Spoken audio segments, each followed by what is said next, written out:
وهاجاج waxaanu joognaa xafladda dhigga qasriga suldaanka guud ee Soomaaliland Suldaan Daawud Suldaan Maxamed oo laga dhagax dhigay maanta magaalada Hargeysa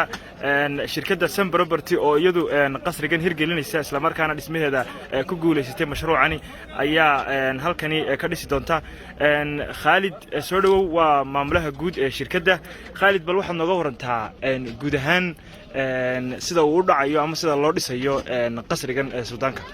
بسم الله الحمد لله والصلاة والسلام على رسول الله سان هرب وشيء قصريا وحنا نجح لنا مانتا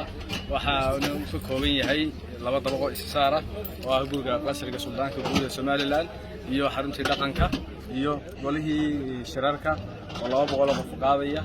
حفيسيدي سلطانكا يو سلطان Somaliland مركرونتي وأقول تاريخية مانتا شكلنا كقوليستي الله إن الحمد لله رب العالمين وحنا رجينا سيدا دوار كيسان قرصة بدن له إن نوصل سنين إن شاء الله تعالى بقعدك يا الله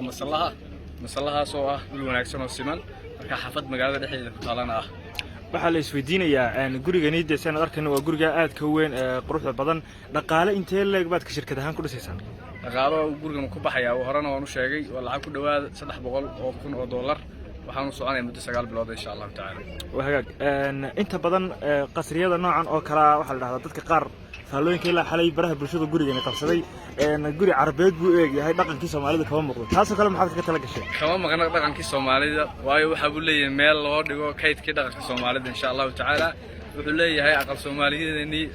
dhiseen u ah oo ku dhex yaala laakiin maadaama Carab dhaqan wadaagno dusha sare waxaad moodaa inuu u eegyahay guriyihii Carabta laakiin dhaqankeena kama marna insha Allah ta'ala aad iyo aad u mahadsan